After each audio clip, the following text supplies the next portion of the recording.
Hello students, my name is Thomas Massey. I am your instructor for this course and I am delighted to experiment with some new technology here. Bear with me, this is my first experiment, but the goal with this is to make online education a little bit more interactive. I feel like hopefully if you know who your instructor is, you may be more likely to reach out to me for any help. And I hope it makes the course more interesting. So from time to time throughout the semester, I will be providing mini lectures designed not to be very long, and I will create a participation grade so that you get some points for spending some of your time listening in here.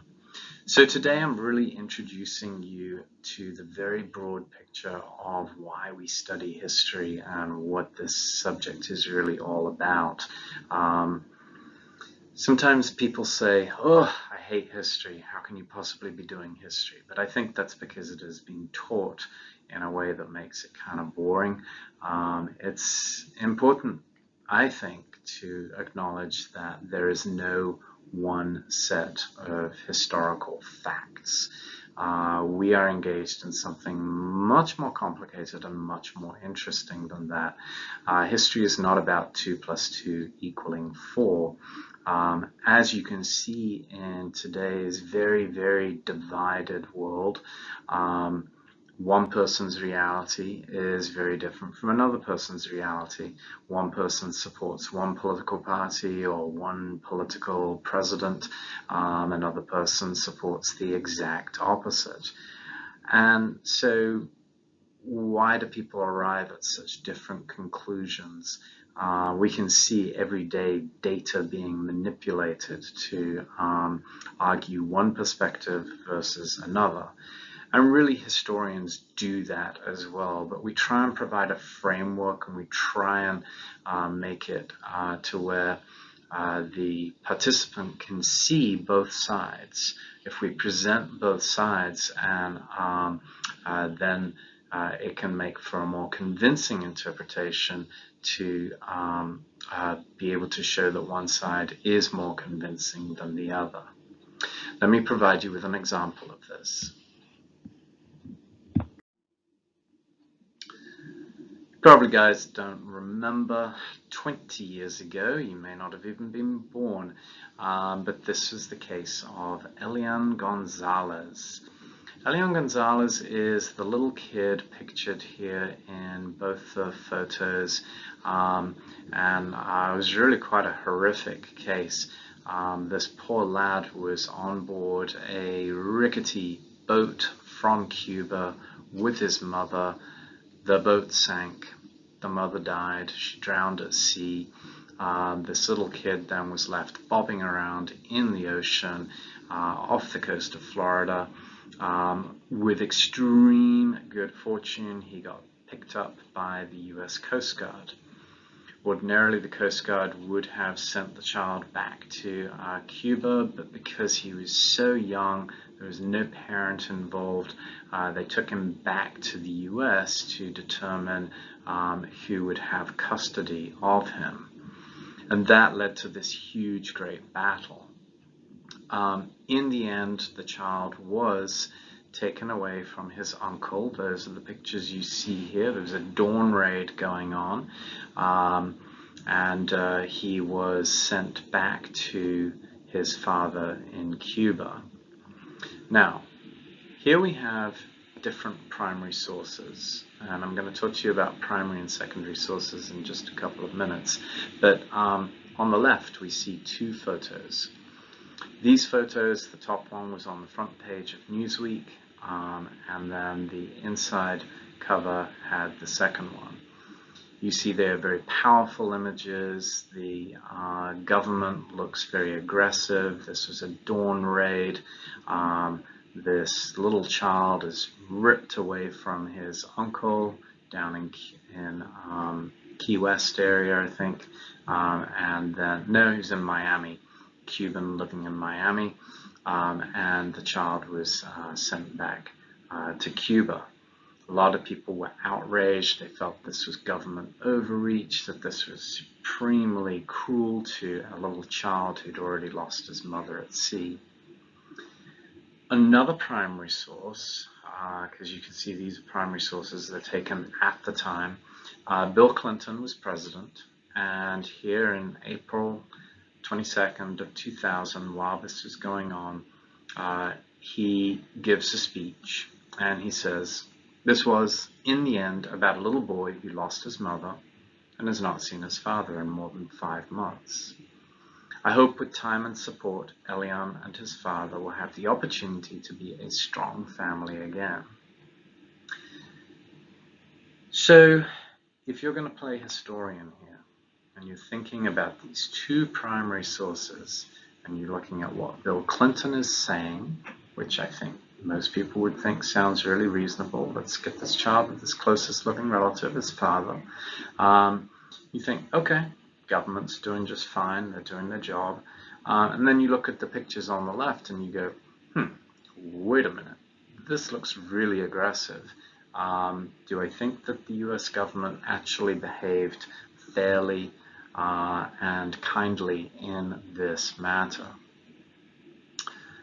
As historians, it is impossible for us to interpret which sources are more accurate, Bill Clinton, the president, or the cameraman at the Dawn raid.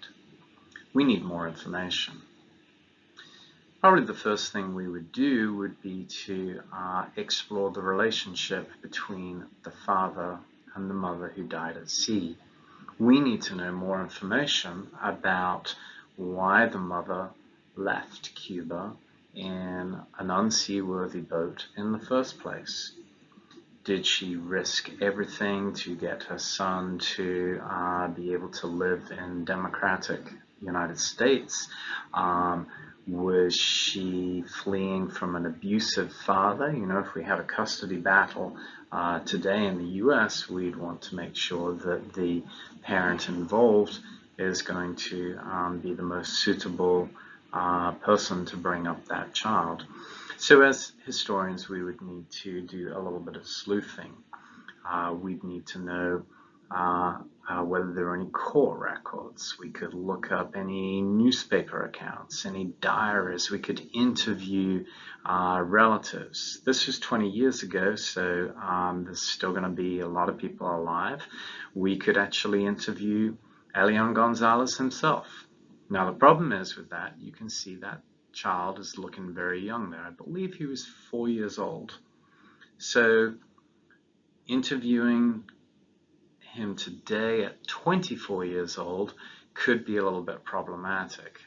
He's going to remember it in ways in which it has been told to him, perhaps a little bit more than being someone who could independently work out what was going on at such a young age. My point here is not really for us as historians to figure out whether the government responded correctly or not. Is to show that as historians, this is our job. We are regularly presented with two sides of history, and it's our job to present the more accurate one through our research. Think then that a historian, rather than just being someone trying to memorize dates and events of the past, is much more akin to being a detective.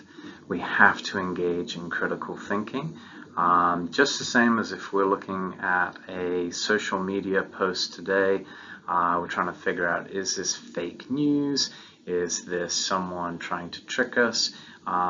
So we have to be very careful and deliberate as we engage in our research.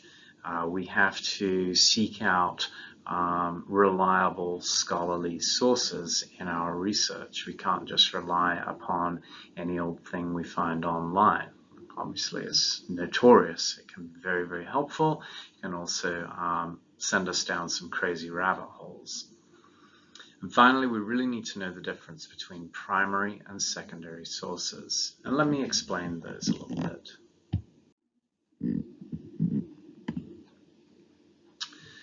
Primary sources are sources that come from the time period. Here you can see a few examples. We can see the Constitution. You see a poster that was encouraging people to sign up and fight for World War II. And you also see gravestone markers. Now, obviously, if we want to figure out whether someone's dead or not, gravestone marker is going to be pretty solid proof. I mean, it's literally etched in stone, right? And so primary sources often take on a very, very important role for historians as they engage in research. There are lots of different examples of primary sources. Let me just grab some books here for a second. Let's see. So, here I have a book, I don't know if you can see that, called The Cherokee Removal, A Brief History with Documents. Now, this book then is going to be divided up between primary and secondary sources. The secondary sources are going to be the author's interpretation of what's going on. The primary sources we can see are going to be things like Young Wolf, Last Testament and Will, 1814. I don't think I can show you that very well. But anyway, what that means is within this little booklet right here, they have the actual will. It's going to be the text of the will of this Native American leader. And so it's unfiltered. It's raw history, if you will. And the role of the historian is to take these raw primary sources and thread them into a narrative. Here I've got another book right here called The Civil Rights Movement. And again, it's going to be authors who will write overall about the civil rights movement of the 1950s and the 1960s, and then it will also include the documents. So, for instance, Dr. Martin Luther King's letter from a Birmingham jail. What this means is they've got the text of the very letter that Martin Luther King wrote while he was in jail in 1963. These then are primary sources because they were created by the people who you are studying. It can become more complicated than that, but I'm going to leave it at that just for now. So in terms of simple definitions, primary and secondary sources both provide interpretations of history. Think about Elian Gonzalez. He is a primary source. If you went and interviewed that 24-year-old today and asked him, hey, what was the deal with how the government treated you when you were 4 years old? Yes, he's a primary source. It's very important, but it's still going to be an interpretation. It may not necessarily be the most accurate of histories out there, right? It's his sense of what happened. But of course there are going to be lots of other perspectives as to whether the government actually behaved ethically or not.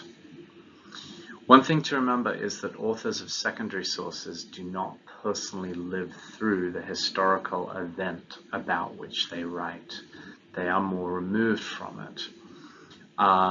Often historians feel like you need at least 30 years to go by so that you can take that step back, so that you can think about things a little more dispassionately, so that it can be more balanced as you reflect back on past events. Your textbook then was written by Eric Foner. Eric Foner, by the way, has written other books. Let me show you this one. This is called The Fiery Trial. Eric Foner, the author of your textbook, got a Pulitzer Prize for this. Abraham Lincoln and American Slavery. So this book is a secondary source. Eric Foner lives today. He was not there during Abraham Lincoln's years or the Civil War, so that makes him a secondary source. It's not necessarily inferior or superior to a primary source. It's just important that as historians we understand the difference.